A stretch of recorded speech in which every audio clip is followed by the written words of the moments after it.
Gang ఈరోజు క్లాస్లో నేను గ్రేడ్ 1 ఎక్సర్సైజెస్ అయితే రివిజన్ చేయబోతున్నాను. సో రైట్ నౌ నేను వచ్చేసి గ్రేడ్ 4లో ఉన్నా కదా, లాస్ట్ చూపించిన 2 ఎక్సర్సైజెస్ అయితే వచ్చేసినాయి.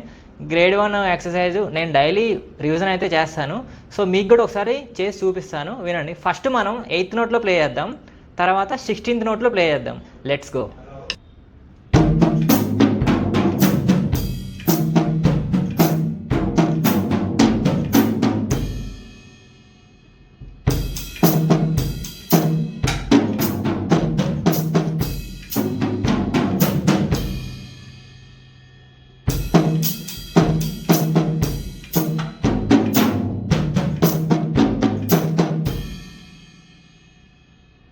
సో గ్యాంగ్ ఇప్పుడు నేను 8th నోట్లో ప్లే చేశా కదా, ఇప్పుడు మనం కొంచెం స్పీడ్ పెంచి 16th నోట్లో ప్లే చేద్దాం.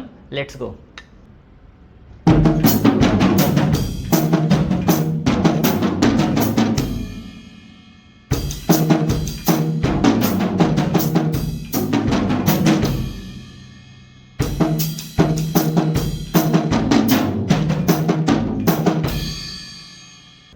సో గ్యాంగ్ చూసినారు కదా, 8th నోట్లో అండ్ 16th నోట్లో 2 టైమ్స్ ప్లే చేశాను. 8th నోట్కి 16th నోట్కి డిఫరెన్స్ ఏంటంటే స్పీడ్ ఇంక్రీజ్ అవుతుంది. So for more videos do subscribe right now.